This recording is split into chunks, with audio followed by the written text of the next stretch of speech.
Spark the brain, spark the brain, spark the brain, spark the brain, spark the brain, spark the brain, spark the brain. We here. Spark the brain, spark the brain, spark the brain. It's the third round RPB. I don't know if they ready for this one, man. You gotta switch it up on them a little bit. You know what I'm talking about? Have a seat at the master's table. We ain't asked for no seat. We went and built up our own. You see, it's rather stable. You got 2 eyes, 2 ears, you know the rest. Look, listen, and observe, but also respect. In God we trust. It's obvious. The money ain't the root of all evil, but lack thereof. That's why they deprive you of resources. Why they focus on streams of income, at least 3 sources. We certified, we solidified. And they say they created hip-hop, but all that shit is lies. Cause every element came before the development of what we calling hip-hop now. It's all relevant. So all the topics we gon' touch on. Spoiler alert, as we play this album, ain't no club songs. Boy, that hurt, but this ain't no conscious album. It's just that real shit, that Black God mantra album. I hope y'all feel this. Spark the brain, spark the brain, spark the brain, spark the brain, spark the brain, spark the brain, spark the brain. Spark the brain, spark the brain, spark the brain. Spark the brain, spark the brain, spark the brain. Spark the brain, spark the brain, spark the brain. Spark the brain, spark the brain, spark the brain. Spark the brain, spark the brain, spark the brain. My mind is spark the brain, spark the brain.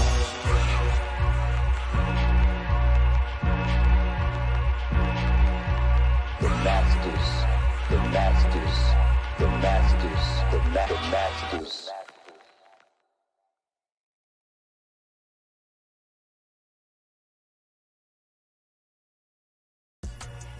Peace. This is the Black Dot, father, author, writer, poet, MC, one half of the dynamic duo, the #1 father and son podcast, Urban X TV.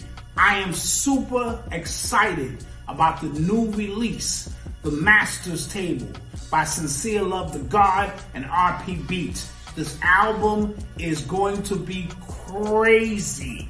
It's the follow-up to The Spear and The Shield. Already know what time it is. It's got some dope pieces on it. You're going to love it. Also on the album is yours truly, the Black Dot. So you want to go to the Masters RSVP and secure your copy now. They got a bundle package. You get a backdrop, you get a poster, you get the digital download, you get the physical copy, you get a hoodie. The whole process is really crazy. So RSVP to Masters RSVP, and you can get that dope album, I Sincere Love the God and RP Beats, The Master's Table.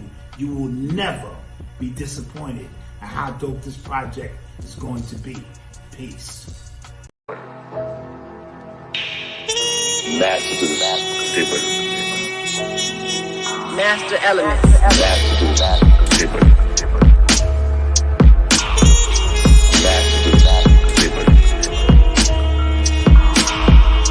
Racism, white supremacy is a dynamic system for the ultimate purpose of white genetic survival on the planet.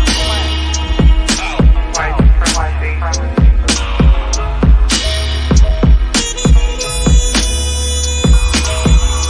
You are in an evil system, a system that is designed deliberately to produce evil thoughts, to produce animosity, to produce violence. Introduction to African civilizations and man-garden civilization.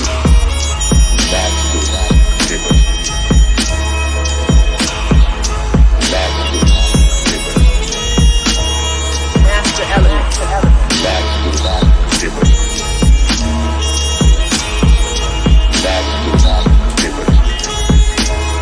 Master Elements. We dedicate lives to the study of history. They didn't tell us that if you give up the man, you're going to take one of these things and it's worse and it will destroy your nation.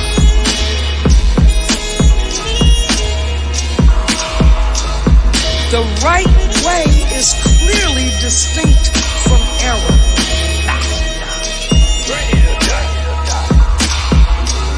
Racism is a competitive relationship between groups of people who are competing for the ownership and control of resources, wealth, and power.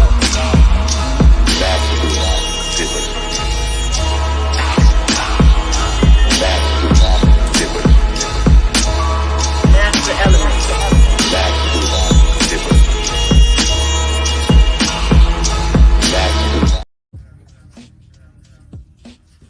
Peace, God.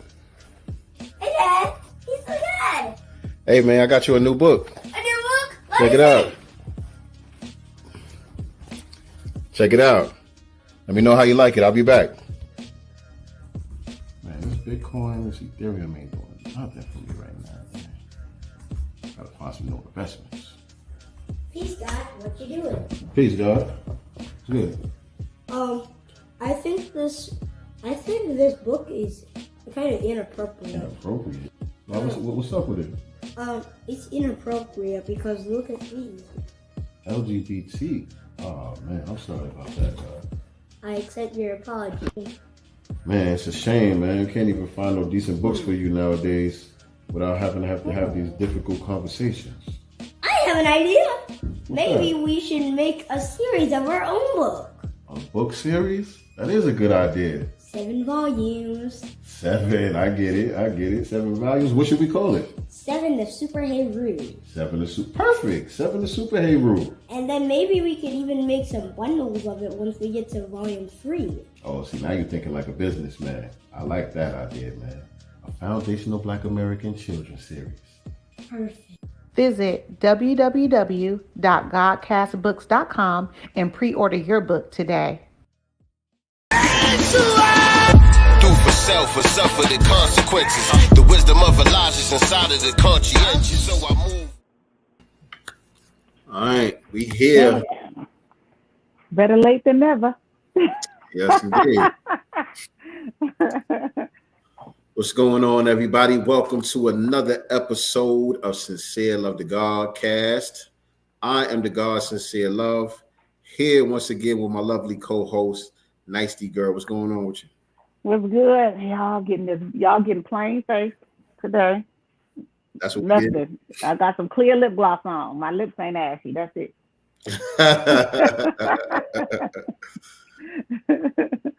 What's the weather like out there? It's been raining like crazy. I mean, we got a little relief right now, but it's been raining like getting down since Friday.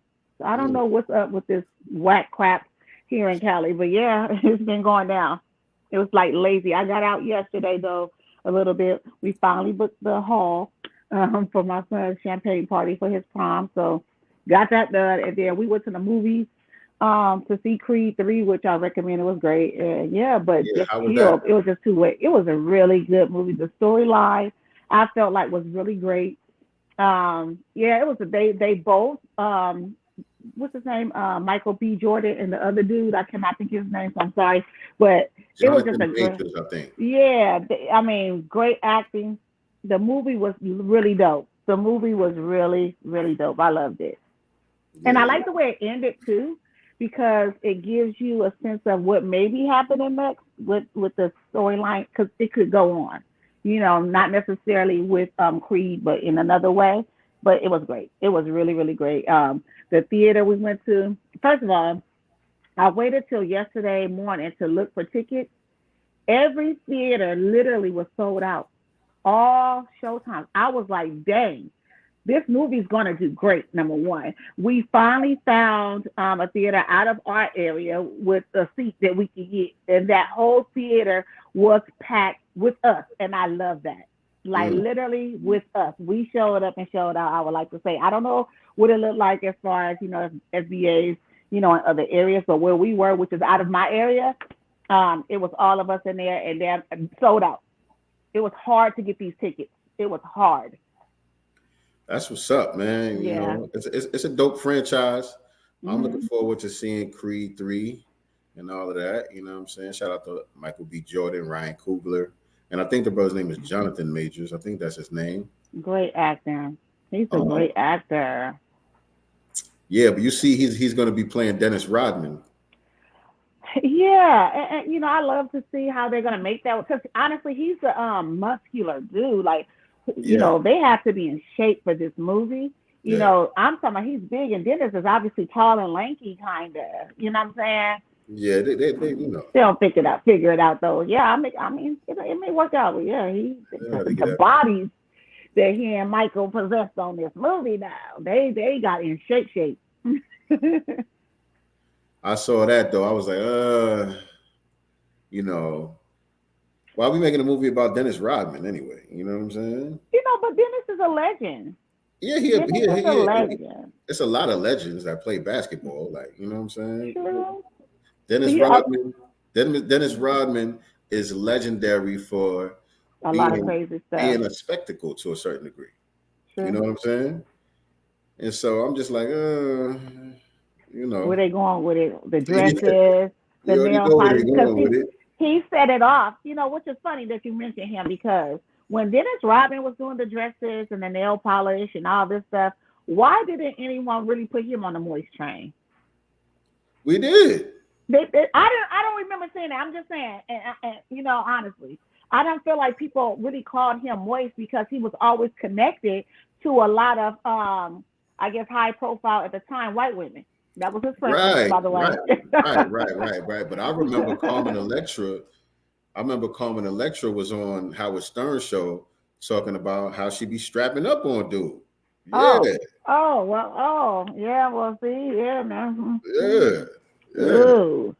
Yeah. So, you know, I'm not looking forward to that movie. I'm just not looking forward to that movie. I don't think so. I think dude is a dope actor and everything. And he actually looks like he'll fit the role, especially, you know, recently we've seen him on the cover of, what was that, Ebony? Yeah. Looking a little dainty on the cover of Ebony and looking all that like stuff. a Dennis Rodman. So he's perfect for the role. It's a good fit. It's a good fit. I'm just not looking forward to the movie, man. Shout out to that brother, and you know, much success go into that. Torian Rain Reloaded. What's shout that? Out to the family. Please. Make sure y'all hit that like button. Share this out on your social media platforms. Let everybody know that we are live right now. If you're not subscribed to the channel, make sure that you do so. Might be watching us on Facebook or Twitter. Definitely want to head on over to the YouTube channel, hit that subscribe button, and click the notification bell so you can be reminded whenever we go live. This is Sincere Love the Godcast. We do this on Sundays, 4 p.m. Eastern Standard Time, 1 p.m. Pacific Time. And we got a bunch of other stuff going on the channel as well. So you definitely want to click that notification bell so you can be reminded of all the wonderful things that we got popping over here. Yes. And don't judge me because I'm looking crazy today, Tori, and I'm cute sometimes. He said they about to come out with a movie called Air about the launch of the first Air Jordan shoe. A movie? I saw that. Or like a doc? Is it like a movie or a doc? No, it's a full-on movie that was on the previews. It was a long preview with what's his name? That's married to J-Lo. Is it Derek Jeter? No, the one that she was dating before. Then she just recently got married to him again. The white man that she's married to now. He was also married to Jennifer Garner. I can't think of his name. Matt, what's the actor name? I can't even think of it. Anyway, they're making a movie about how, you know, they came up with the Air Jordan. Ben Affleck, there you go. Yes. So, I don't think I want to see it. It felt very, off the previews, very colonizer-ish to me. I don't know. So it's not like they got somebody playing Michael Jordan or what? So that's the thing. We didn't see on there. They don't show who plays Michael Jordan. They're just showing this guy who came up with this idea to make a shoe around this young kid who has no name, and it also shows his parents, who's going to be played by Viola Davis. I don't know who the older gentleman was, but on the previews they showed no images of who Michael Jordan would play. So I don't know if it's just going to be based around the white dude and the parents or whatever, but yeah, don't know. This young man who had no name. That's what it was. Yeah, they were like, he's like, I have this idea. You know, we can come up with a Nike. You know, what are we gonna call it? We're gonna call it Air Jordan. And like, who is this kid? And you know, that has no name. And he was like, you know, I think he's gonna be big someday. Like that type of shit. But they never showed who's gonna be playing Michael Jordan. Just his parents. And they go into the house saying, you know, we think this is gonna be a big thing and blah blah blah. You know. Okay. MJ's in the movie, but they only show his back in the trailer I don't briefly, remember. and he was holding the shoe. Okay. It really wasn't focused on him. It was focused on the shoe and the parents, as per the trailer that I saw. Okay, we'll see what that's all about, I guess. Yeah. I guess. I like a good pair of Jordans. Yeah. You know what I mean? But yeah, I already told y'all what to do as far as all the YouTube stuff. Percy Earl in here choosing. Hey, Percy Earl. I clean up well. At least you know I got good skin. So what else, man? As far as announcements or anything like that, what we got coming? We got the FBA Expo May the 27th. We will be there vending. Make sure you guys go to www.godcastbooks.com. Pre-order our children's book series. I'm gonna have a 7-book children's book series coming soon. Volume 1 will be out. Give us about 2-3 more weeks. You gonna put a timeline on it? Now they're gonna put a timeline on it. Yeah, that's good. You know, a little pressure ain't hurt nobody. Make sure you guys go to godcastbooks.com and pre-order the book. Also, as you guys know, DJ RP Beats and Sincere Love of God has their new album that recently dropped, The Master's Table. Make sure you guys go to www.themastersrsvp and download the album, get the merch. You can also listen to the music on all digital streaming forms. So make sure you do that as well. For sure. And definitely shout out to everybody who's been rocking with us, you know, from the beginning, and actually so far since we released it to streaming platforms, people have still been making purchases. You know what I'm saying? Even though you can stream it for free and all of that, a lot of y'all still been making purchases. So shout out to y'all. That shows that y'all really rock with us and y'all really support what we got going on. We definitely appreciate it. And just an update as far as the physical copies are concerned, we finally figured out everything. We got the order placed. It's being manufactured now. It's being produced now. And so a couple of weeks, they said, for the turnaround. They give us like a 3-week turnaround, but they said it may be faster than that. They just want to give a 3-week time period, just, you know, so they can have some cushion. But we just waiting for the CDs to come in, and then we're going to get to signing them and get to mailing them out to the family. So y'all who placed y'all orders, make sure y'all look out for those coming very soon. And the posters as well. Yeah. The posters wasn't a part of the order, but we wanted to throw something extra in for the people. I know some of y'all who got the ultimate bundle, y'all got the actual canvas prints for your wall and all of that. And so we added the regular, I think the 11x17 posters. For the people, just for the wait, you know what I'm saying? Because we had y'all waiting for a little minute, so we're gonna throw those in the package as well. Get y'all hoodies. As far as that, y'all hoodies. Because let me tell you, my son has. First of all, I bought the hoodie really for me, but he took it over, right? And so he rocks this hoodie. He wore it actually out when we went to the movies yesterday, and people are always asking about. You know, the shirt, the hoodie itself, like, that is fire. Where you get that from? And so even at work, you know, he does have a part-time job, and he'll, because he's always cold like me, he'll put it over his uniform or whatever. And people are always asking. I be like, bruh, www. He's like, I don't be knowing what to say. I'm like, write it down. Write it down. Don't forget, you know, tell them where to order it from. Yeah, man, it's definitely a conversation piece. Yeah. And we wasn't even thinking about that when we came up with it or whatever the case may be. But definitely, like a lot of the younger dudes, when I be wearing it and stuff at the shop, they don't know who those people are. I know. You know what I'm saying? But they be curious. They like, yo, who that? I like that hoodie, but who is that? You know what I'm saying? And so it starts a conversation. You get to, you know, educate some of the people, as well as put them on to some dope music. You know what I'm saying? So at the same time, and they get the concept of the hoodie itself, like the halos and so on. So does that mean that person translates? Like, it is a full-on conversation piece when people are. It speaks. Yes, they want to know about it. It speaks. Yeah, I had one deal do. He was like, "So is that like the Last Supper?" So I'm like, "Yeah, you got it." You know what I'm saying? Yeah. But yeah, man. So yeah, y'all look out for that. That's the update as far as that goes. But I guess we can go on ahead and get into the main topic for today. Today we're going to be talking about the Silicone Valley Bank, which collapsed over the last couple of days, just seemingly out of the blue, out of nowhere. So everybody's kind of talking about that situation and trying to figure out what's going on with that. Me, myself, I had to do a quick crash course this morning, get up to speed to see what the hell was actually happening and try to figure out how to speak to y'all about it and how it pertains to us. You know what I'm saying? And so I think I'm gamed up a little bit. Maybe some of y'all could actually help out in the chat. Y'all know a little bit more about the situation than us and can give some insight. Definitely give your feedback in the chat and help us, break all of this stuff down. But I don't know. Where should I start, man? Should I just go to one of the news articles? Yeah, I think we just go to the news article and then, rock out from there. I mean, I don't feel like here in mainstream news, like it's doing too much. I feel like I find more out on social media. I don't know if they're not trying to scare people here or whatever, but you're getting more news on it on social media, as far as I'm concerned. Yeah, social media be moving.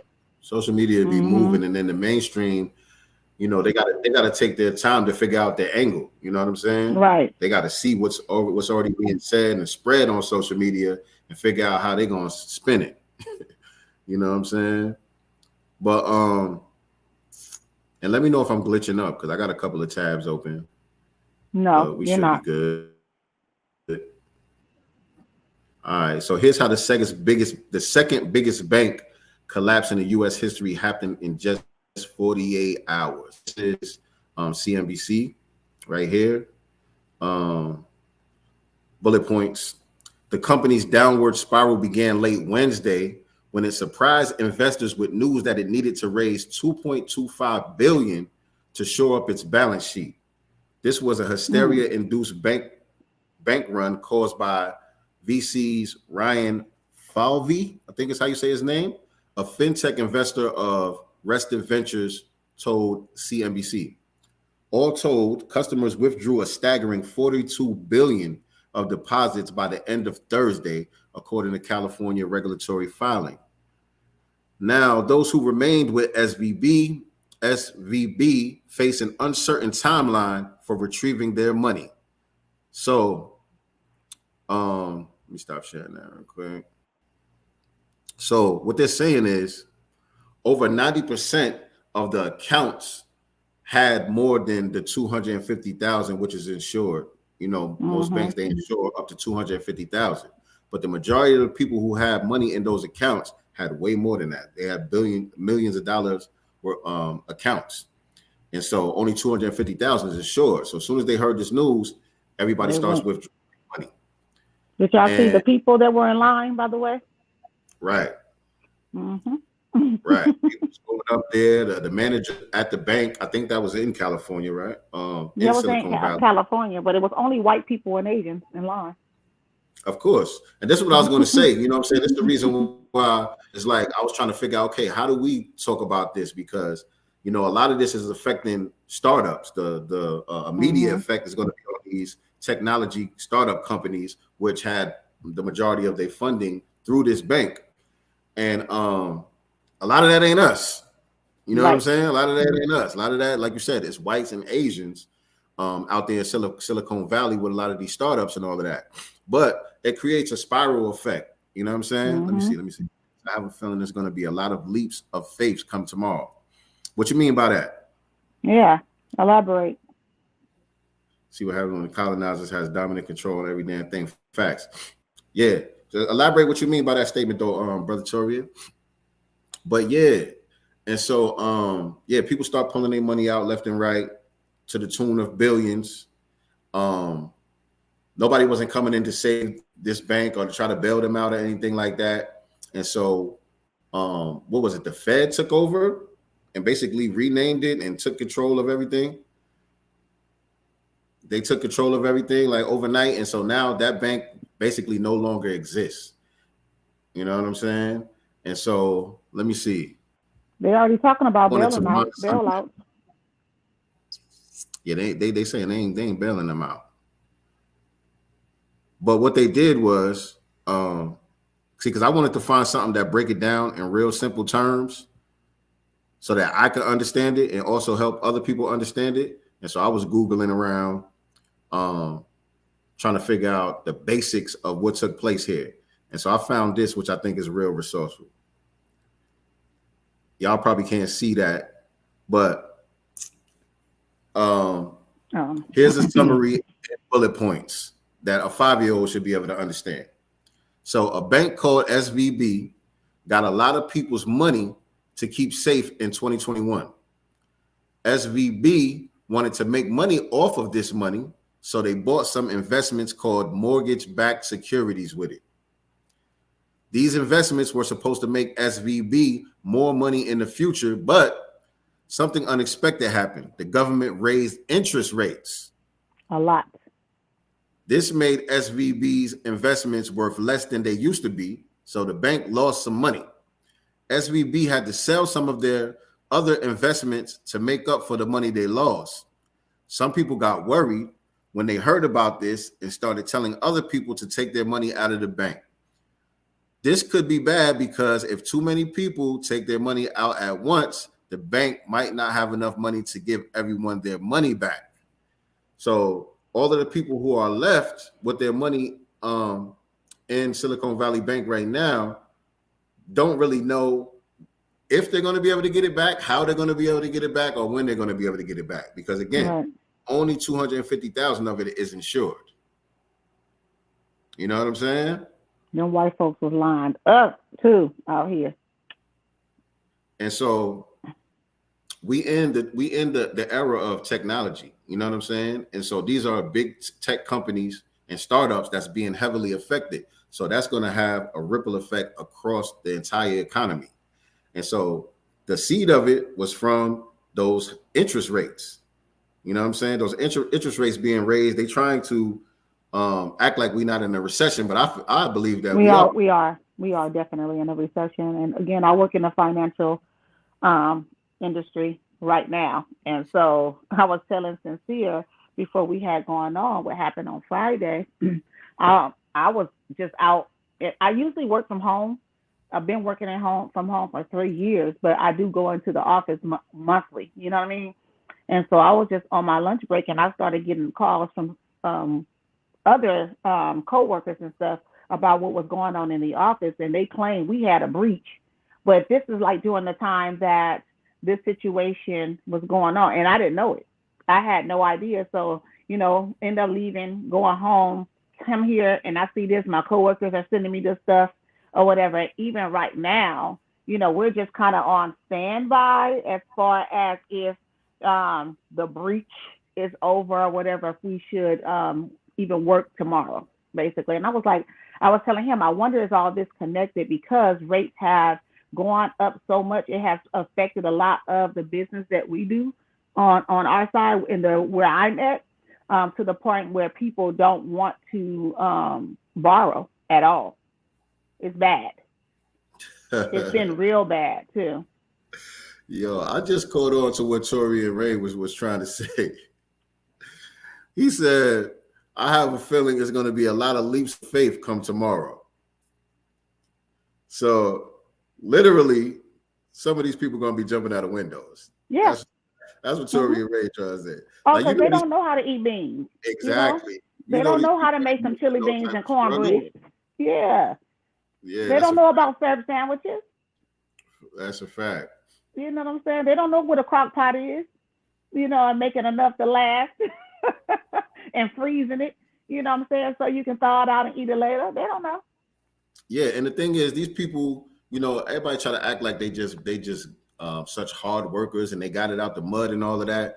But a lot of these people have been given handouts and a leg up their whole life. You know what I'm saying? They don't have no idea what struggling is. And so, taking this type of L, it's like the end of the world. It's like the end. It's different when you really got something out the mud and you built something from scratch and you go through a hardship like this. You already know what you could do it again. You know what I'm saying? You already know what you built for, what you came from. You know what I'm saying? But people like this, yeah. Remember when Bernie Madoff, whatever his name is, you know, those people found out that he was stealing their money and stuff like that, and they had nothing. That's exactly what they started doing. A lot of them took leaps of faith, you know, couldn't take it. Facts. And so the thing about this bank, right? Like this bank has been hyped up by the financial media and all of that stuff, you know, as one of the best banks, you know, in the US and on the globe, really. You know what I'm saying? They have been encouraging a lot of these tech companies and stuff to utilize this bank. And they've even been named by Forbes like 5 years in a row, America's best bank. And this is 2023. They just got named America's best bank like right before this happened. 2023. Right. And so is it the bank's fault? Is it the bank's fault? You know, is it mismanagement or is this really is this on the Biden administration and how they've been handling things as far as the economy is concerned? Because again, it stems from the interest rates being raised. So, but the question is, were they able to foresee that beforehand?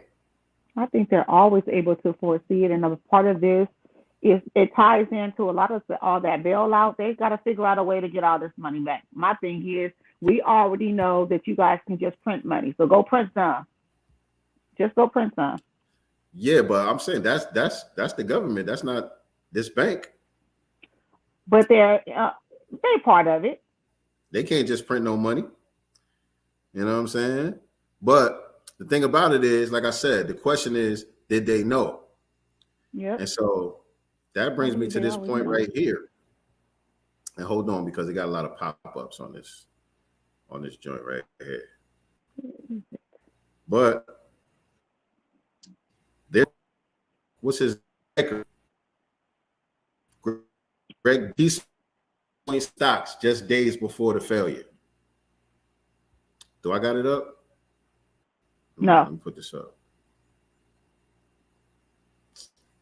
Am I frozen? You're not frozen. Not on my end. I must be. No. There it is. All right. There's a lot of pop-ups on this screen, so I'm gonna just close it out so I can read it to y'all because it's slowing me down. Okay, because I can hear it anyway. It's slowing it down on my end. But yeah, so right before all this went down, him and a lot of other top employees started selling off the stocks. So did they know? Yeah. Did they see that this was about to happen? Yes. Oh, I can't even read this article. It's pop-up. Now I gotta pay for a subscription. Yeah, that's a pop-up. I hate that. That's that LA Times thing. That was the overall point. Anyway, that was the overall point that the CEO, along with a lot of the top employees, just days before all this happened, they start selling off shares of stock like crazy. Like crazy. And so, like and Nancy they didn't Pelosi and her and what's her name, Feinstein and all them, they did the same thing. I remember that. A couple of years ago. They know. I remember that. And so yeah, I was looking at some of the Fox News reportings about this, and you know, they just keep calling it woke. They saying this was a woke bank. You know, they failed because they was too woke. Right. And you know what I'm saying? A lot of us, you know, we say they use that woke as a lazy dog whistle to be speaking about black issues, right? Mm-hmm. But I think they use it more for this LGBT agenda. When they say woke, a lot of times they referring to the whole LGBT thing. And we kind of get lumped up in it because the LGBT, they use us, they use our struggle, they co-opt our struggle to get, you know, any type of relevancy for themselves. And so we kind of get lumped up into it. But when a lot of these right-wingers are speaking about so-called woke this, woke that, they really attacking this LGBT stuff. And this lady right here, y'all probably can't see what it says, but her name is Jay Ursapa, and she's the head of financial risk management and model risk for Silicone Valley Bank on the UK side of things. And in her bio, it says, the phrase, "you can't be what you can't see," resonates with me. As a queer person of color and a first-generation immigrant from a working class background, there were not many role models for me to see growing up. I feel privileged to co-chair the LGBTQ plus ERG and help spread awareness of lived queer experiences, partner with charitable organizations, and above all, create a sense of community for our LGBTQ plus employees and allies. All right. So they said, well, you put this woke lady in charge, and now that's why your bank failed. My thing is this people of color thing, you know, this is why I hate that term, because don't call me that. You know, when referring to me, make sure you refer to me based off what I am, a foundational Black American. You can say Black, you know what I'm saying? But don't call me people of color. Right. Don't call me a minority either. Don't do that. What about cisgender?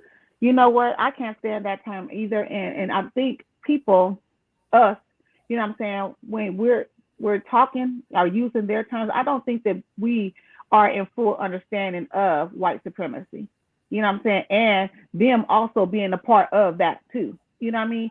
Though you don't get to name me cis anything, just like you don't want to be called, you don't get to identify with what I am. You don't get to tell me what I am, just like you don't want me to tell you that you're not a woman just because you have a wig on and throw a dress on. You don't get to call me cis anything. You don't get to reclassify me.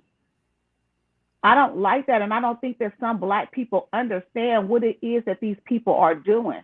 That's deceptive. That's another deceptive term. You know, don't fall for the okie doke. Right.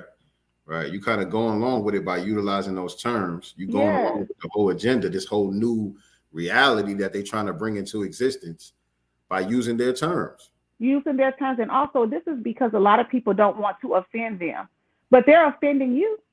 Because I'm offended by that term. If someone from that community calls me cis, you know, gender or something like that, like, you don't get to call me that. So I'm offended by that.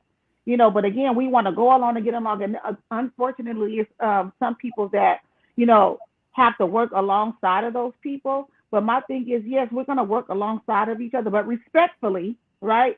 You don't get to reclassify me as a woman. You don't get to do that. Well said. That's well said right there, because that's exactly what the hell is going on. But yeah, I agree with you, Sublime Prince. I said a lot of big wig financial advisors, investors been predicting a big crash worse than 2008 since last year. Yep. It's it, because they're trying to stop a run in the banks. I feel like this is like the beginning, you know, of the real crash that's coming. Like I said, I feel like we already in the recession. They're just not already in it. That. But this block right here is like the beginning of the avalanche right here. So that's the reason why I wanted to try to cover this as best as possible. Again, I'm not an expert in this area. This is not my area of expertise at all. But I wanted to cover it for the family, because we're going to be affected by this, whether we know it or not. So we need to be working on getting some type of understanding of what's happening now and what's to come, and how we can maneuver and plan for, you know, any type of because, you know, like Dr. Claude Anderson says, you know, when America catches a cold, Black America catches the flu. Paraphrasing, but, you know, something like that. So this is also another reason or way to follow your weekly passive income broadcast. Yes. So the Black family can also figure out, because honestly, let me tell you, he's been doing it for a while, and I'm sitting here like, you know what I'm saying? I ain't got it, or I have it, but can I give it up right now? Because I got this going on and that going on, and then this happens, and you're like, I should have just went ahead and did that, because I could already be ahead of the curve, if you will, because of whatever trickles down, I could already be having passive income, so I'm not as impacted, as affected. You kind of mitigate the impact that this might have, being tied to these, what do you call it? Legacy institutions, traditional financial institutions. You know what I'm saying? DeFi is going to be one of the strategies that we could all take in order to be in position to be able to protect ourselves and our families financially from financial crisis. And so what she's talking about is I've been a part of GS Partners program for like 2 months now, and I've been documenting my process of how I'm generating passive income with these things called metaverse certificates.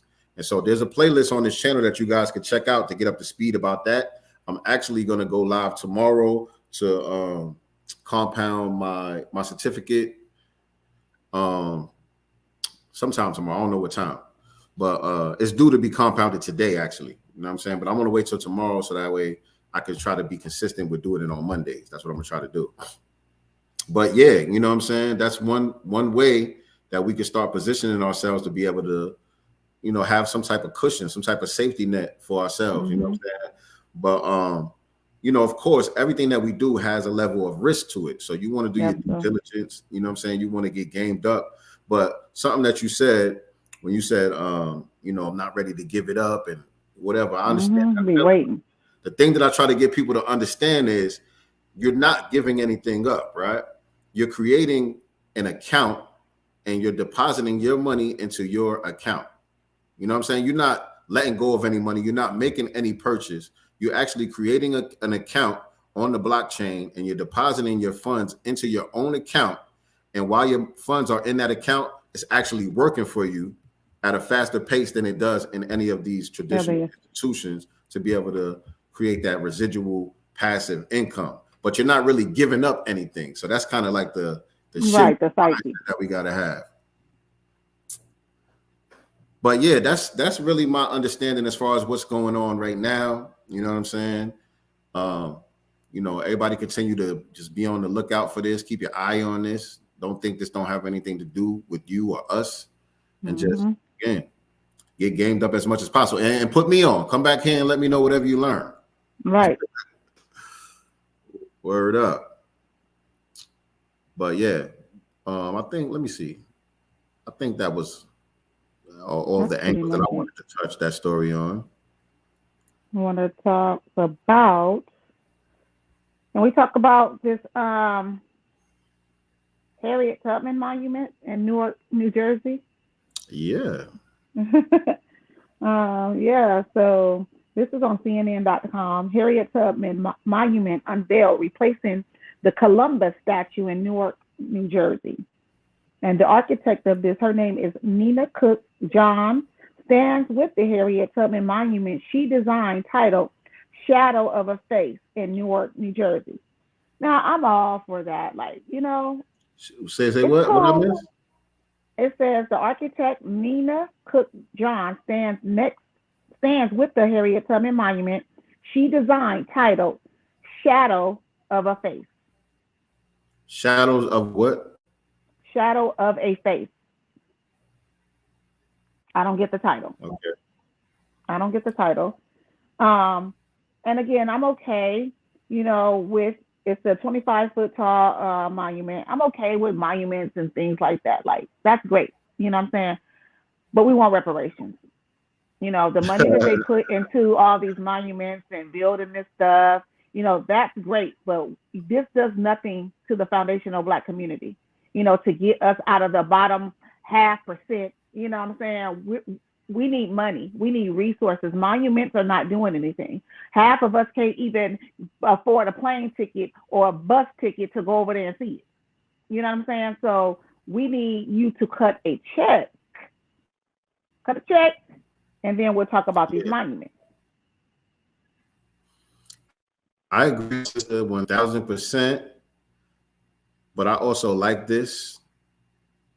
I do think it's dope, and the fact that they replaced the Columbus statue with this, it's dope. You know what I'm saying? Everybody in Black society, Oh yeah. She did a great job. Mm-hmm. Did a great job on it. But everybody in Black society is not gamed up as, you know, some of us are in these circles. People that tune into channels like ours, people who tapped in with New Black Media. Everybody is not as gamed up on the time and what must be done right now. And so when stuff like this is done without some other type of agenda attached to it, without some other type of nonsense, like what we saw with that Martin Luther King and Coretta Scott King joint, like that was weird. You know what I'm saying? That caused more confusion than anything else. But when something like this is done with integrity and it's done on a high level as far as the art is concerned, I think the symbolism does have a positive effect on Black society as a whole. For the people who's not as gamed up as we are, and some of the conversations that we're having on what we really need in order for us to move forward, I think symbols like this will have a powerful effect on the overall psyche of our people. So I like this. What do we know about though the architect? That was my question. What do we know about the architect? That's my first question. That was my first question. Who the hell is she? Where's she from? I'll tell you right now. So Nina Cook, she's work has been featured in New York Times, Dwell, NBC's Open House, the Center for Architects in 2018, Close to the Edge, The Birth of Hip Hop Architecture, and PBS NewsHour Weekend. Born in Jamaica, Nina has always been inspired by the creativity she witnessed in her homeland, the art of people transforming everyday hardships and limitations into innovative solutions through multiple spheres of life. She imbues the spirit of transformation and innovation into every design project, from the structure of a home's interior to the streetscape of the city block. So she's a born Jamaican woman. Shout out to Jamaica. No doubt. No doubt. I was just curious though. I was just curious. She gives me a little. She gives me alphabet community vibes just based off this photo of her. I'm just looking forward. Not that photo of her. I'm Googling right now. Oh, okay. Okay.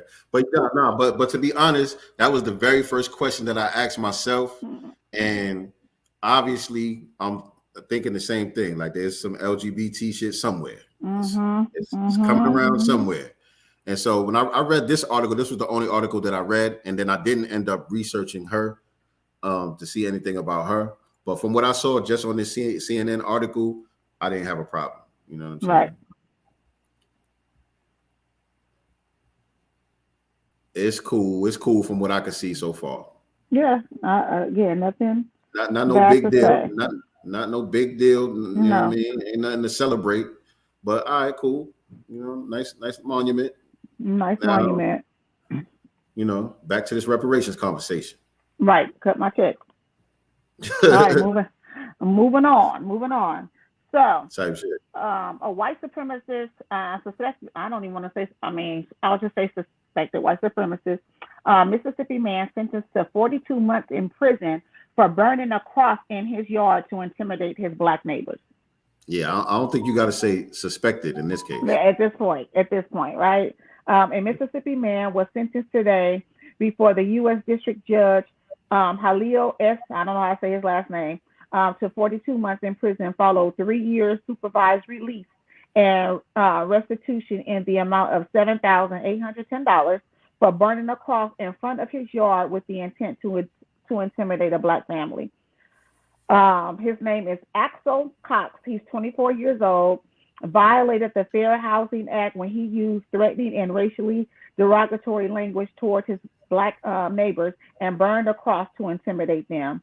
After a dispute with the Black victims, Cox wedged two pieces of wood together and formed a cross, placed it in clear view of the victim's residence, doused it with oil, and set it on fire, basically. During this incident, Cox yelled threats and racial slurs towards the occupants of the house. Cox admitted he lit the cross on fire because the victims were Black and that he intended to scare them into moving out of the neighborhood. Why was he not charged with a hate crime? Federal hate crime. And the thing is, when I first saw this, I read it wrong because I thought they said they gave him 42 years. No, 42 months. And I was like, oh, shout out to Mississippi. You know what I mean? And well, now I'm like, oh, it's 42 months. Okay. 42 months. But remember, this was in 2020, so he damn near done with that bid if he was locked up all this time. Followed by 3 years supervised release, and he only has to pay them $7,800. Yeah. And restitution. If he wasn't out on bail or nothing like that, then he damn near about to come home. Right. He about to get relief. Right. And is he being released into that same neighborhood? This is crazy. How old is that? How old is this guy, by the way? 24. Yeah. Wanted to point that out because a lot of people be trying to act like, oh, you know, racism is dying out. Racism is dying out. We just got to let the old folks die out. No. Yeah. Still alive. Now, I don't know about this one or who he was actually shooting at, but this another one. Charges dropped against man arrested for road rage shooting on I-95. Like this dude blasting. Now, what if he shot an innocent person on the I-95? It says this is in Miami. Oh, okay. So, yeah, it is. I was like, I thought this was in Florida. Yeah, Miami-Dade County, Florida. The Miami-Dade State Attorney's Office dismissed charges against a man who opened fire from his car on I-95 2 years ago. Eric Popper said he was being tailgated on the highway on his way to work in June 2021. Chilling dash camera video obtained by Local 10 News shows Popper slamming on his brake and then opening fire seconds later. Like, if they are tailgating, now, that means they're behind you, right? Yeah. I've been reading shit wrong all morning because I thought he was a prosecutor. No, he's the person that, if you're looking at that video, you see him pull his gun out. Yeah. So, but I thought he was an actual prosecutor that did this. Oh, okay. No. And then he was basically, he was standing his ground. They're using the stand your ground law. This ain't no damn stand your ground. This ain't ground at all. Hold on, let me show y'all. Ain't no way you can spin this into stand your ground. Hold on. That's a maniac. Can y'all see it? Yeah. Y'all can see. All right. I ain't gonna play the sound. I'm just gonna play the video.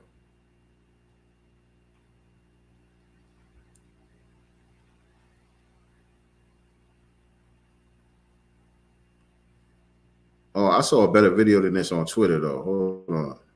Okay. I saw a better video than this one. Let me see if I can find it. While you're finding it, I'll just continue to read it. The article. I watched the video many times, did not see a water bottle, he said. I think under the stand your ground law, Mr. Popper was perfectly reasonable and justified in his actions, said Robert Gershman, the attorney representing Popper. There's no question when you look and listen to the facts of the case, Mr. Popper was shot at. Popper said he is ready to move forward with his life. Hindsight is 2020. There is always things we can look back and say we wish we could have done differently. Definitely, I would have done what I would have done would be to not have pumped my brakes. I would have taken another tactic. Definitely try to de-escalate a little better, he said. It was already de-escalated, my nigga. All you had to do was go about your business. That's it. That's it. All you had to do was go about your damn business. All right, hold on. Here go the video right here. And this one, I think I could play the actual sound too. So let me show y'all this video. This was like premeditated. Yeah. Y'all can see it, right? Yeah. All right. Fuck off.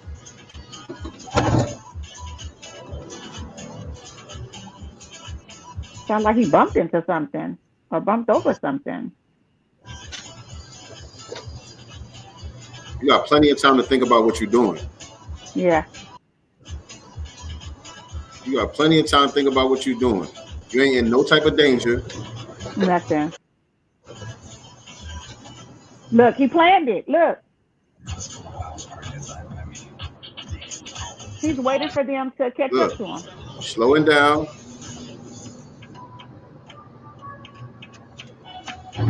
And you know he don't got no type of training. Look at it.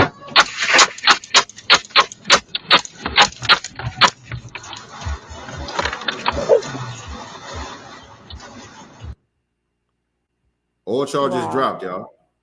All charges dropped. To be a white supremacist, I'm telling you. All charges dropped on that joint. And again, that was very premeditated. He was not in no imminent danger at all. At all. Again, all you got to do is keep Why it didn't moving. he call the police? Mm-hmm. I would like to know the races of the people that he shot at. Good question. I would love to see that. So anyway, I don't know this person. Never heard of him before in my life, you know, but I guess he was somebody big in South Africa. A white dude with locks, y'all. It says, wow, rest in peace to, how do you call his name? Costa Titch, popular South African artist and dancer. Costa, I don't know how to say his last name. It's one of them long African names. Professionally known as Costa Titch, passed away. He was 28. The rapper collapsed on stage during his performance at the Ultra South African Festival at Expo Center in Johannesburg. Have y'all seen him before? Can y'all can you look at the slides though, because y'all gonna see y'all boy Akon up in there. Akon in there. Akon in there. Yeah. But the thing I wanted to say about this, but let me let y'all check it out. I ain't gonna play the sound. Yeah. So here's South African artist. The song sound pretty good to me. You know what I mean? I'm looking at this, just the imagery here. Mm-hmm. You know what I'm saying? This is South Africa. That's not their culture. That's not their culture. Yeah, not the do-rag. like twice, right? It's a double. It's a double entendre here because they're in South Africa. It's a white man, you know, white Africanist colonizer who's at the forefront. You know what I'm saying? He's the main object, you know, of this visual. It's his song. You know, he's the star. You know what I'm saying? All the black people are in the background or whatever the case may be. So, but not only is it not his culture that they're portraying, it's not their culture either. It's FBA culture. Right. Right. You know what I'm saying? Right. It's really FBA culture. But you know, this guy, you know, he's, like I said, he's the star of the show, and the black people are just the background figures or whatever the case may be. But this is a problem that we all got to address, because foundational Black Americans, we do this shit too much too. You know what I'm saying? Like the white boy, all right. I listen to the joint and all that. He all right. They go Akon. Mm-hmm. I listened to the joint. I was checking it out. He all right. He could dance a little bit and all that. But it's like, so what? Right. So what? Shit, no matter, like, yeah, I do his thing or whatever the case. Okay. Plenty of us could do way better that y'all don't give no type of attention to, y'all don't give no type of reverence to. You know what I'm saying? But when a white boy do it, or a white girl do it, you just got to put mad extras on it. Right? He was the Eminem of South Africa. You know what I'm saying? And so yeah, he looked like he talented a little bit. The song sound all right. Like I said, he could dance for a white boy and all that. But there's plenty of black artists, I'm pretty sure, in South Africa with just as much talent and way more talent. You know what I'm saying? Way more. And the same thing, like I said, it's not just them. This is not just a non-FBA issue. We do this shit too much too. You got to get off of that. Especially with Eminem. Right. You got to get off of that shit. And speaking about the Eminem thing, here's another example of exactly what we're talking about. With Fat Joe and Pat Poose was talking about the Eminem thing recently, because Melly Mel did an interview recently. Yeah. And Melly Mel been talking mad shit in that interview. a bunch of clips went viral from that interview. Melly Mel was talking his shit. You know what I'm saying? Some stuff I agree with, some stuff I don't agree with. But Melly Mel is the legend. You know what I'm saying? He could, his opinion is valid. It's more valid than mine. You know what I'm saying? But he said what a lot of us say about the whole Eminem thing. He said that Eminem wouldn't be considered a top artist or a top MC if he was black. If he had the same talent that he got and he was a black person, nobody would be calling him the top anything. And that's a fact. That's not even an opinion at this point. That's really a fact. There's plenty of black rappers who could rap as good as Eminem. And I'm talking about from a technical standpoint, because from a technical rapping standpoint, Eminem is very good. You know what I'm saying? But there's plenty of black rappers that rap just as good as that and better than that, who nobody ever mentions in the top 10, top 5, like top Twister. nothing. Like Twister. Like Twister, how Twister tries to do that. Yeah. Twister, you know what I'm saying? Even like a Buster or a Redman or, you know what I'm saying, Pharoah Monch, and plenty of people. Like even what Melly Mel mentioned in the interview, he brought up Royce the 5'9", who's Eminem's man. You know what I'm saying? Right. Royce the 5'9" is just as good as Eminem. Nobody ever mentions him in these top MC conversations. You know what I'm saying? When I found out about Royce the 5'9", I found out about. I'm not a hip hop head. I love hip hop, but I don't study it the way that you guys do. I found out about him during the the DJ Vlad situation when they were like, "We're not effing with you if you don't apologize to Farrakhan." That's how I got introduced to him. But no, Royce, that's Eminem's man. Eminem basically brought him into the game, and he's nice. Like all of that rapidy rap shit Eminem be doing, he do the same shit. Nobody mentions him, and there's plenty of black artists that we could use as an example of that. But Eminem gets mentioned every time only because he's white. And in this little clip right here with Pat Poose and Fat Joe, of course we know Fat Joe is not FBA, but Pat Poose is the FBA. But they both prove the point, even when they're what they're saying in defense of Eminem. They still prove the point. Let me play it. Hold on. Lyrics serious. Yes. You take bars serious. You younger than me, so I don't know if you know how legendary Melly Mel is in the Furious. Hell yeah. Woo! Kidding me? Very legendary. He was the greatest. When he was I got a lot of respect for Melly Mel because a lot of the greats, I did my research and I kind of got an idea of who influenced them and where they got their style from. I haven't been able to figure out where Melly Mel got his style from or who influenced him. I think he's the originator. He's the originator. And all of us are influenced by somebody, though. You know what I'm saying? The originator. Yo, listen, I'm old. So prior to the Message, it's like a jungle sometimes, it was all party music. It was have a great time. They the first ones to talk about. Now, yo, Pat. What up, my brother? Lyrics hold on. Yes.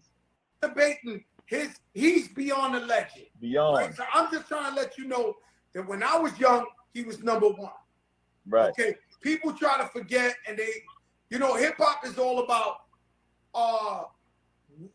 are you hot right now? Right. They forget you in a year. You can have the fucking biggest record in the world a year ago, and they forget it next year. So they give Melly Mel his flowers, rightfully so. But now they're gonna go on to defend M. They're gonna take him. They're gonna take him back. But I do remember he was number one. Now he recently said Eminem wouldn't be a top rapper if he wasn't white. What are your thoughts in this issue right here? I disagree. course you do. I disagree. I disagree with that because even though Eminem is Caucasian, you know what I'm saying, we can't act like we don't, you know, obvious to a duck. You cannot debating his. I don't know what happened to the sound. Hold on. What happened to the sound? Mm-hmm. Hold on. You could put that skill set on any nationality. I don't care what race. And we don't, in fact, we don't want to make this so much a race thing, even though it is a race thing. But it is a race thing. It's not no such thing as not making it a race thing. It's 100% a race thing. Even Eminem has acknowledged this. And this is the reason why, for me, like, you know, I have my criticisms of the Eminem phenomenon, but I don't criticize Eminem himself. I actually respect Eminem himself for the most part. Eminem has said this himself in his own songs. If I was black, I would have sold half. You know what I'm saying? He knows that. He understands that it's his whiteness that gives him the status that he has. You know what I'm saying? He definitely understands that, and he's admitted that. You know what I'm saying? So, Eminem has put out a lot of, he could rap good, right? But Eminem has put out a lot of trash ass music. I'm talking about full bodies of work that are complete garbage. Black people don't get those kind of passes. Once you drop some shit that's trash, we done with you. Niggas chew you up and spit you out. You done. You know what I'm saying? When Nas came out with Nostradamus, we tried to end his career as a culture. Right. As a culture, it was like we signed him off. Oh, he's done here. You know what I'm saying? He had to climb his way back into his status. Eminem dropped at least 5 whack albums. At least 5 whack albums. Nobody gets away with that. I don't care how good you can rap. And the thing about it is, most of the people that rap like Eminem, they're never considered as like the top MCs. There's something about just being able to rap technically, but you missing some other ingredients. Like, you know what I'm saying? Just some other intangible ingredients. Like, for example, Tupac. I don't know what happened. Maybe she had to go real quick, but she should be back. But for example, Tupac. And some of y'all might get mad at me this, but honestly, Tupac is not the best technical rapper, right? And I'm saying this, and Tupac is in my top 3 of all time. You know what I'm saying? Tupac has definitely always been in my top 3, still to this day in my top 3. But from a technical rapping standpoint, it's plenty of people that can rap better than Tupac. And so my point is, right, of course, a lot of people are going to beg to differ, but it's just factual. You know what I'm saying? I'm speaking, and again, he's in my top 3. But my point of saying that is that being able to rap from a technical standpoint extremely good doesn't matter that much. That's not what makes you the best. It's other things that are intangible and you almost can't put your finger on it that make people the greats. You know what I'm saying? Tupac is the best example of that. You know what I'm saying? It's a gazillion people that can rap better than Tupac, but they're not able to have the impact that Tupac had because Tupac shit was just too real, was too raw. It came from his soul. You know what I'm saying? It came from his spirit. Eminem doesn't have a soul. I'll just leave it at that. It's soulless. Yes, it's good from a technical standpoint, but it's robotic. What you say? What you say? Because you're breaking up over there. No soul. Think about the ilk. I feel like everything is fine. Can't hear you. You breaking up. Your audio is choppy. Your audio is very choppy. Maybe I'm gonna take off my headset. I don't know.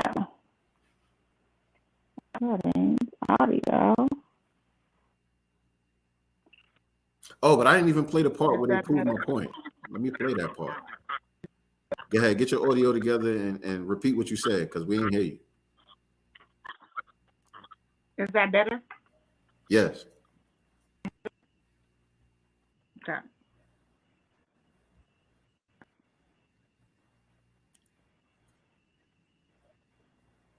Repeat what you said. I don't remember what I said. You was talking. I think you were saying something about what. I think you were saying something about the Tupac thing. Oh, I was saying like I beg to differ. Like Tupac is, he's technical. He's a storyteller. He's a poet. He's everything.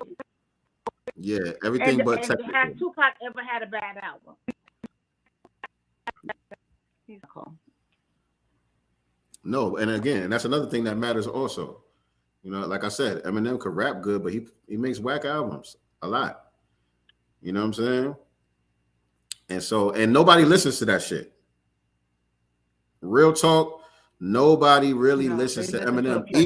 Even the people who claim that he's the best or one of the best. I challenge them to show their playlist over the past 2 years. You won't see no Eminem shit on there. They don't even listen to that. Nobody listens to it.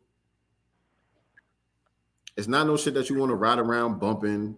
It's just not. It's no vibe. You know what I mean? Eminem is a rapper that is good for other rappers to study. You know what I'm saying? From a technical standpoint. Again, that's all it is. It's robotic. But I want to play the part where I said that they proved my point. So let me see if this is it right here. Nah, you could put that skill set on any nationality. I don't care what race. And we don't want to make this so much a race thing, even though it is a race thing. But I was at the slam dunk contest, and I knew I had never seen a white boy dunk like that before. And so he never seen a white boy dunk like that before. And so for those of y'all that don't know, this year it was a white boy that won the dunk contest at All-Star Weekend. And so he says he never seen a white boy dunk like that before. Right, but you've seen plenty of Negroes do it though. And so again, he said no Tupac slander. It's not no Tupac slander. It's not no Tupac slander. Tupac is in my top 3. I could never slander Tupac. It feels that. Nah, I gotta call it for what it really is. Very slanderous. He's in my top 3. But again, a lot of people are emotionally attached to Tupac, and I get it. You know what I'm saying? But if we talking about purely just from a rap standpoint, even Tupac knew that he wasn't that good at rapping. Tupac knew that. He said that out of his own mouth. But he was good. He was good enough to make the impact that he had. You know what I'm saying? But it wasn't because he was a technically good rapper. Like you said, he's a great poet. He has a certain magnetic thing that, like I said, it comes from this otherworldly. You know what I'm saying? He's like a preacher or a great speaker. You know what I'm saying? It's different. It just hit different. And so being able to rap good can't match that, is my point.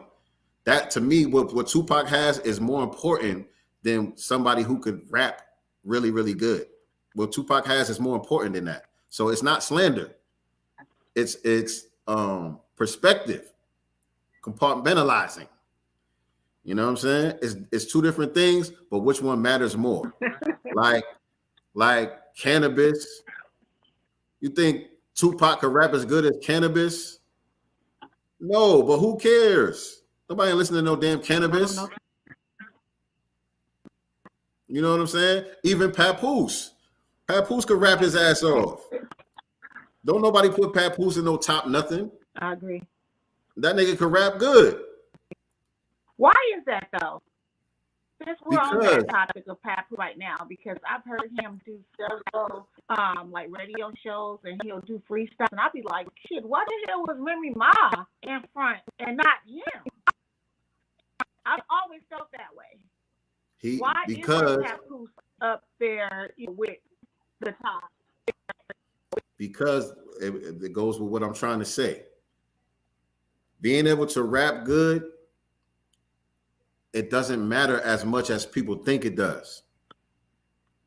Being able to rap good is not what matters the most. It matters, but it doesn't matter the most. You know what I'm saying? Like, of all of the checkpoints that you got to check off to be a great MC, The technical rapping part is the one that weighs like the least amount. All of the other stuff that goes into it matters more.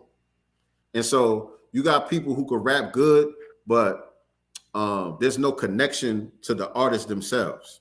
You know what I'm saying? Like, you was connected to Tupac's entire existence, his whole story. You know what I'm saying? He was one of the first rappers who we knew everything about him. You know what I'm saying? As he was going through his career, all of his life was in the news. This is before social media, but his life was constantly in the news. You know what I'm saying? And his family. And his family life. All of that stuff was always in the news media. Mother, his stepfather. And then he put that in the music. So that tied us into the man more than anything else. Another good example of that, Nipsey Hussle. Yep. There's a lot of people that can rap better than Nipsey Hussle, but his impact weighs a lot more because we're connected to the man. We're connected to the human being behind what he's saying. We're attached to that. It matters because we know it's real.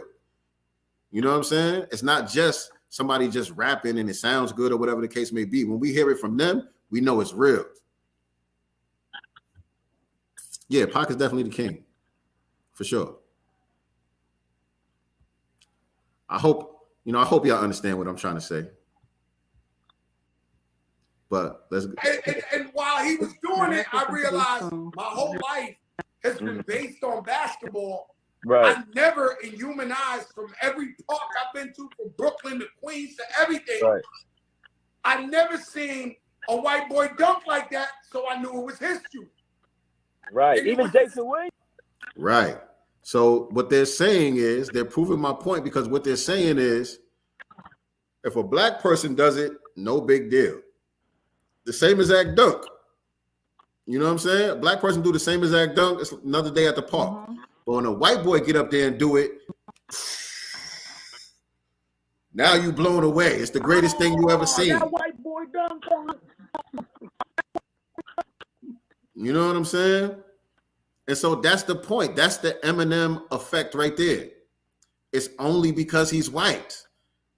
If somebody black do the same exact thing that Eminem do, it's like, okay, I don't really want to hear that. This nigga talking about killing his mother and popping pills and shit. I don't really want to hear that. You know what I'm saying? But when Eminem do it, oh, he real. He real. Let's start talking about how real he is. yeah, he definitely was a great rapper. I'm not saying he wasn't. He definitely was a great rapper. Again, don't misunderstand what I'm saying. He's in my top 3. He's in my top 3. I don't really have a top 5. I only have a top 3. And that's Nas, Pac, and Jay. That's it. Is he number 1 of the? Is Nah, there an order of the 3? Like, is he number 1? Nah, Nas is number 1. Nas is number 1. Nas checks off the most marks on the highest level. It's Nas, not Pac. I think you can put Nas in number 2 and Pac at 1. Nah, Pac is not number 1.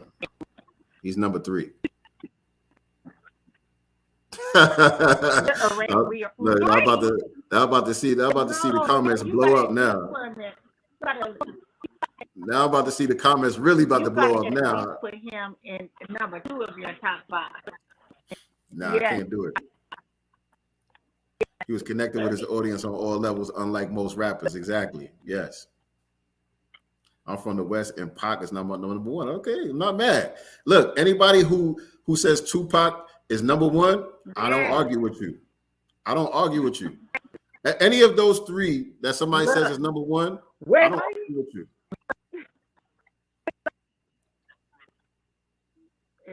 It's my people in the chat right now. We west over here. Yeah. And see me, I'm non-biased when it comes to coastal and regional things, because I'm from New York, right? But I'm from upstate New York. I'm not from New York City. I'm not from none of the 5 boroughs, right? And so I don't have that New York connection like a lot of people do. Like, nah, it's New York, it's Brooklyn, whatever the case may be. Like, I had the same treatment from people from the city as like people, you know how people from the South say New York never really gave them their props or whatever the case may be. Like me being from upstate, I get the same type of treatment. Like, oh, you ain't from Brooklyn, you ain't from out here. You know what I'm saying? So you know what I mean? So I'm not connected to that. To me, it don't matter where you from. The music, the dope music is dope music. If it's whack music, it's whack music. It don't matter where you from. Some of my favorite MCs is from the South. Some of them is from the West. And some of them is from New York. Maxwell said he old. I'm old too. Shit. My birthday. Matter of fact, that reminds me. Y'all better hit the damn Cashapp so I can get these headphones. My birthday is on Friday. My birthday is this Friday. And I want the Apple AirPod Max Pros. I want the Apple AirPod Max Pros. So if y'all could do the God, you know what I'm saying? Oh, you ain't seen them? What are they called? The Apple AirPod Max Pros. They're the over the ear joints. They're not the pods that go in your ear. We from the Bay, man. No Tupac slander. You from the Bay? What about right? What's my man's name? See, the Bay is different. E40? No, not E40. Well, of course E40. You know what I'm saying? But I'm talking about Mac Dre. What about Mac Dre? Where y'all rank Mac Dre? Is Mac Dre or Tupac? Or my Bay Area family, is it Mac Dre or Tupac? I like to hear that. I would like to hear y'all. I don't know who Mac Dre is. What do the town say about that? And look, she from the West Coast. She don't even know who Mac Dre is. She from the West Coast. That's a Bay Area. Mac Dre is, y'all. I'm sorry. But LA though, I'm from LA. It's different.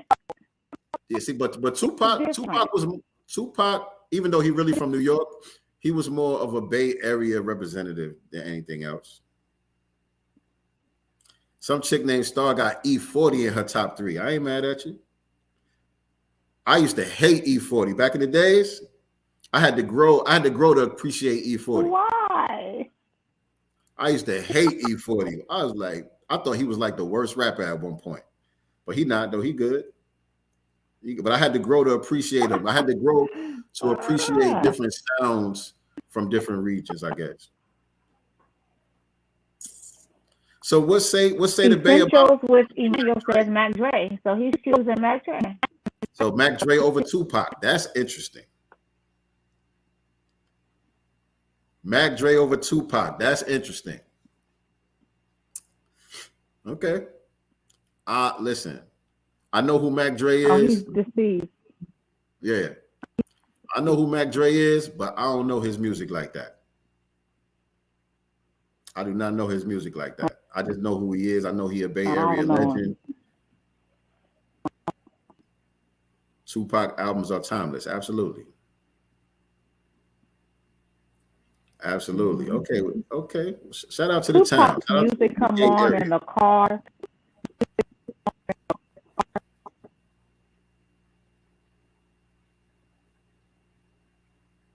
Feeling myself by Mac Dre. I don't know his music. I'm gonna look for some. Did you turn off did you take off the headphones? I did before I put them back on. Is that again? Yeah, it's choppy. Can you hear me? It's just very choppy. Okay, I'll take them off. Okay, so Black Voltron Reloaded got Tupac over Mac Dre, but he loves Mac Dre though. Okay, all right. So y'all do me a favor, man. My Yay Area family, I just need one project. Somebody that don't know nothing about Mac Dre, which album should I go listen to really get tapped in? I'm not gonna listen to his whole catalog, but one project that you'll say, yo, this gonna put you on game when it comes to Mac Dre. Which project is it that y'all would recommend?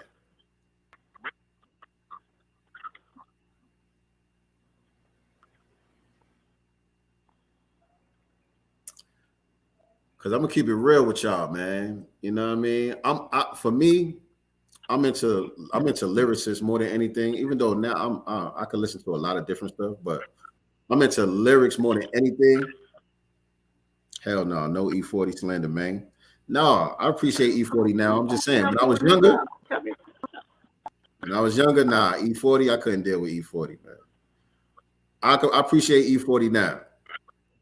I appreciate E40 now. Even Too Short. When I was a kid, I thought Too Short was whack because he's not a technical rapper either. You know what I'm saying? But when I got older, I was able to appreciate some of the game that was laced in the music. You know what I'm saying? But when I was young, I was just looking for that technical ability to rap. You know what I'm saying? I came up off of Rakim, Big Daddy Kane. Like, the niggas could rap. You know what I'm saying? So if you couldn't do that, I wasn't jacking you like that. See, I got Tupac, Jay-Z, Kendrick Lamar, I like Campada, and Dialogue. Oh, This nigga said my Dialogue. God. Taking the band. He went to making the band. Right.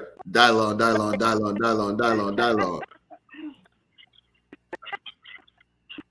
Campada is nice, though. Campada is nice. Shout out to Campada. Kendrick is amazing. Love Kendrick Lamar. You don't got Nas on your list, son. That's a problem. You got Dylon, but you don't got Nas. That's a problem.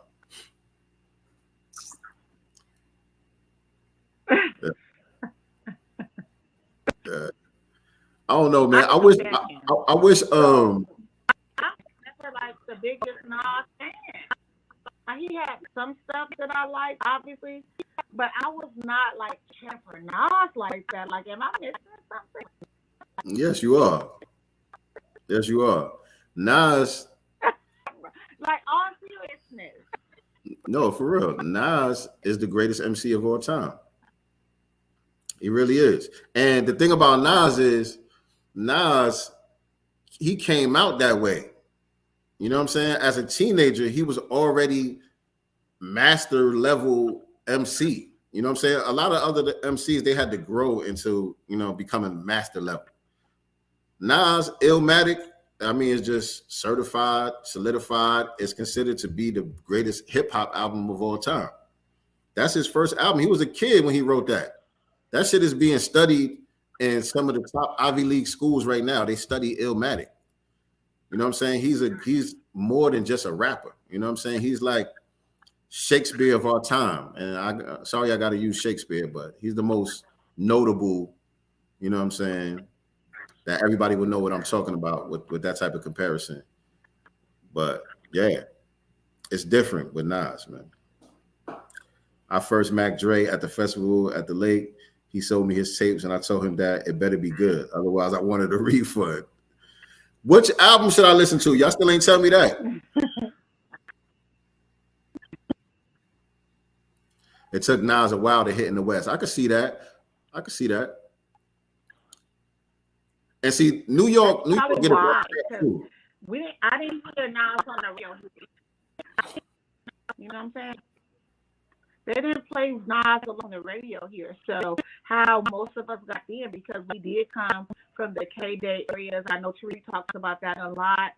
But most of the stuff that was played here on the radio will be either West Coast and a lot of stuff from the South. We weren't getting a lot of East Coast stuff. You know what I'm saying? Not till Jay-Z to me. They weren't playing Nas, and I guess because, I don't know, does Nas not have like part records, you know what I'm saying, club albums, or, you know what I'm saying, is his more conscious? Because I really don't know. Well, Nas never been the number one artist as far as like commercially, you know what I'm saying? He never been the biggest selling artist. He never got the most radio play and nothing like that. Nas, most of his career has always gone against the grain of what's popular, and he was more into his artistry. You know what I'm saying? And that's the reason why he gets the most respect from me also, because with the talent that he has, he could have easily just ran it up. You know what I'm saying? He could have easily just ran it up. You know, he's always been well respected. He could have collaborated with whoever was the hottest R&B chick and put her on the song and have a platinum record easily. But he always chose not to. He even had some of those songs like on his third album, I Am. He had a song with Aaliyah. Aaliyah was on top of the world at that time. He didn't even make it a single. He could have easily made that his single and went triple platinum or something. You know what I'm saying? But he always chose to go against the grain and just do what he felt what was his best expression from an artistic standpoint, rather than what's going to make me sell the most. He never been that type of artist. So that's the difference to what I was going to say. New York kind of get a bad rep also, even though I was saying I'm not like most New Yorkers when it comes to being biased regionally. But New York gets a bad rep for hating on the South, for hating on the West. And really, we don't. I hear more people, like my man said, Maxwell said, it took Illmatic 7 years to go platinum. I promise you he was trash to us. That's crazy. Illmatic didn't go platinum when it came out because it was heavily bootlegged. You know what I'm saying? But it was automatically stamped 5 mics out the gate. It was automatically stamped as critically acclaimed without the sales. So again, he wasn't the most commercially successful, but he always been critically acclaimed since he was a kid. And the thing about that is, if you talk to West Coast legends, Ice Cube, Snoop Dogg, Ice-T, anybody like that, Dr. Dre, DJ Quick, if you ask them about Nas, they're not gonna say Nas was ever trash. And Nas was the first New York nigga to rock with Dr. Dre, by the way. Don't forget that either. Nas put a lot of New York artists onto people from other regions. Like niggas wasn't fucking with Scarface like that until Nas collaborated with him. After Nas collaborated with Scarface, then Jay-Z started putting him on every album. You know what I'm saying? He was all over the Beanie Siegel albums and all that. But Nas was the one that kind of introduced niggas like, nah, Scarface nice for real, for real. You know what I'm saying? He was the first one to get that Dr. Dre production and let New York know that Dr. Dre was who Dr. Dre was from a production standpoint. You know, him and Ice Cube got joints. I could go on and on and on. Man. I could talk about this all day. I wish YouTube would let us play music, man. This channel would be totally different if they could let us do that. Let me see. Too Short Slander, man. Town Business. Yeah, Too Short. Yeah. Come on now.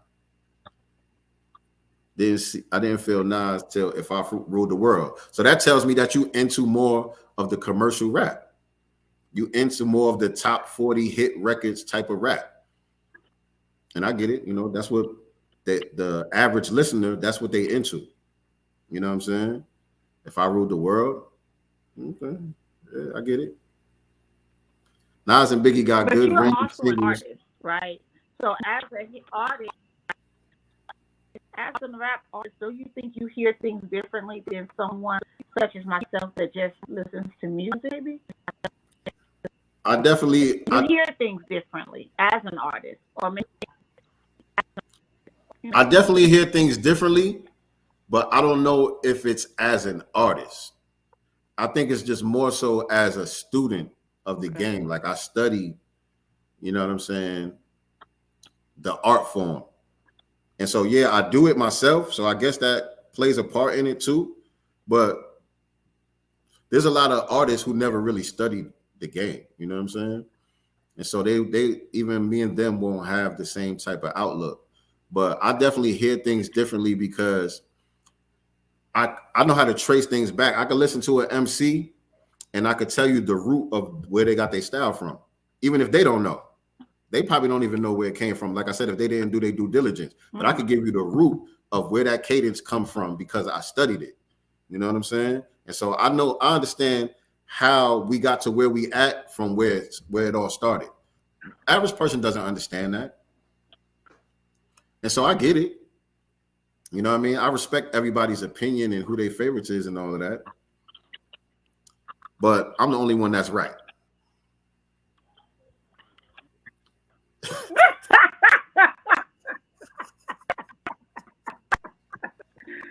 That was very Pisces of you. That was very Pisces of you. Black Voltron said the source was New York bias. Didn't Ice Cube get 5 mics from Death Certificate? I think it was. That was before Illmatic. I think Ice Cube got 5 mics before Illmatic. But he was working with the Bomb Squad, so you still want to attribute that to New York? You still want to attribute that to New York? I don't know. But 5 mics. So are you saying you disagree with the 5 mics? Are you saying you disagree with the 5 mics? Because the source for the majority of their existence had a good reputation as far as their rating system. I respect their rating system. As far as some of the reporting or whatever the case may be, that's hit or miss. But that rating system, that was cherished in hip hop. That wasn't just a New York thing. PRT, Boogie Down Productions, Just Ice, many underground artists just didn't like Nas. Okay, I respect that. We was listening to folks in the South back in the 80s. 2 Live Crew, MC Sha-D, Ghetto Boys. Okay, I'll give you the Ghetto Boys. Everybody else you just named is trash. Keep it 1,000.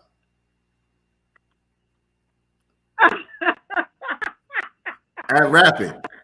I ain't saying they might not have had some good songs.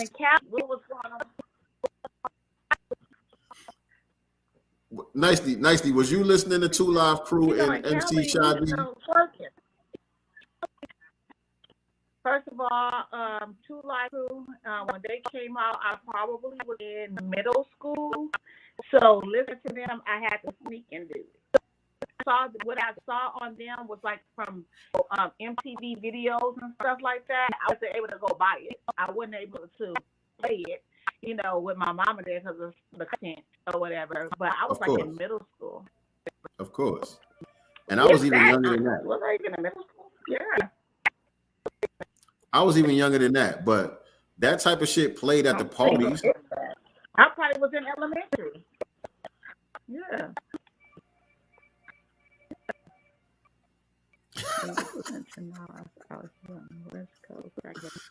Now you sound the Black Voltron. Now you sound like another person from the Bay Area by the name of Kamala Harris.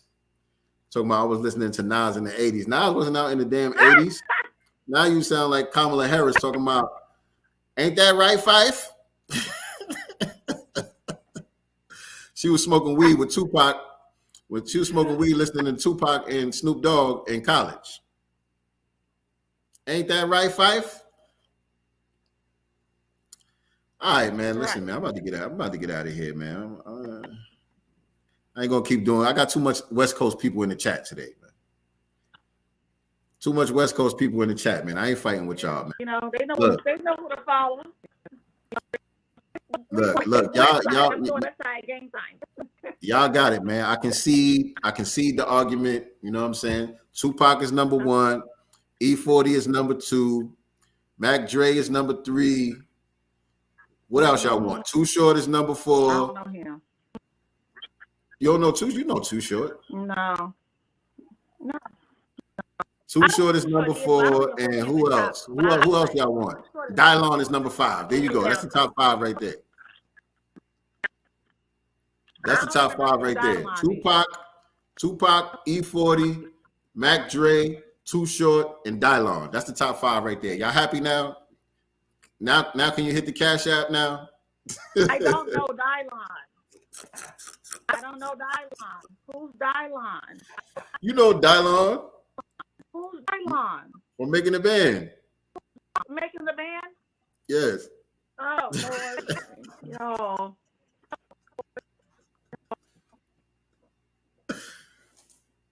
Yeah, they're not doing that.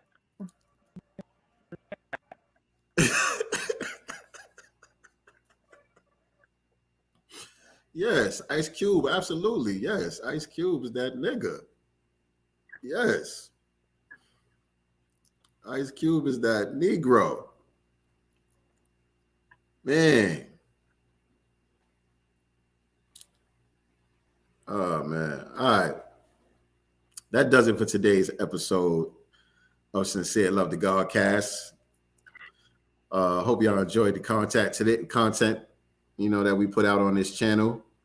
And you can support us. Let me get my banner. I'm going to comb my hair Wednesday. Let me get my banner. Where the hell is my banners at? Okay, yeah, here we go. Boom. If you appreciate the content on the Godcast and you find value in our content, please show your support via Cash App, $GodcastENT.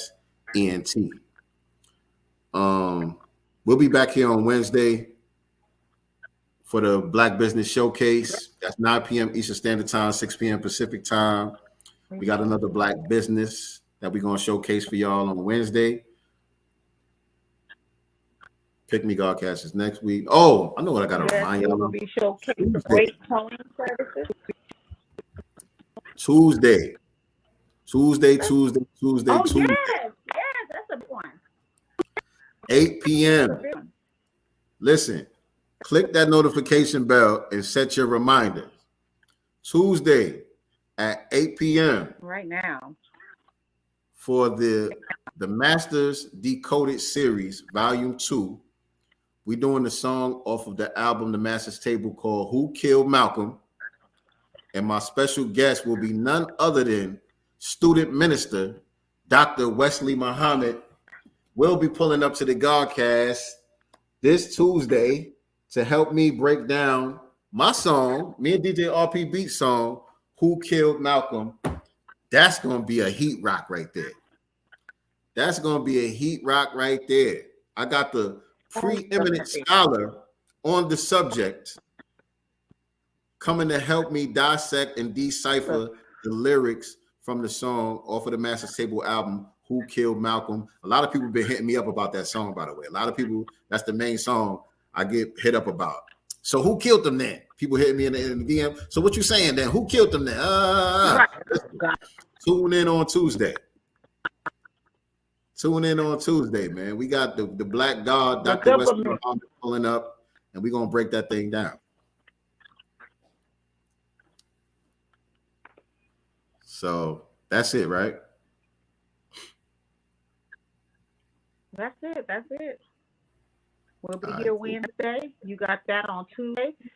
Tomorrow, you're going to be doing your weekly passive income. So full schedule this week. Full schedule this week. Make sure you guys have full schedule this week. Make week. sure that you are following and subscribe to the channel, and make sure you hit the notification bell so you do not miss. You don't want to miss. Right. Stay up. And follow us on social media. Follow Nicely Girl with the #1 on Instagram, without the #1 on Twitter. I'm at Sincere Love the God on all social media platforms. Me and RP Beats doing like a press run also for the album. So we're going to be appearing on some other podcasts and radio shows and things like that. So you definitely want to follow me, especially on Instagram, so you can stay up to date on where you can catch us at for those interviews and stuff like that, as far as the music is concerned. And so that does it for today's show. With that being said, and that reminds me, shout out to my brother Tone from TD Hip Hop. He did a good broadcast on Friday talking about Marianne Williamson's fake reparations program. Go check out his channel. Go watch that. And she responded immediately. As soon as he got finished with that broadcast, she went and switched up her whole website. So go check out TD Hip Hop. What's the name? He broke that whole thing down. He exposed her like crazy. So shout out to my brother. But that does it for today, family. Remember, we are not the master teachers.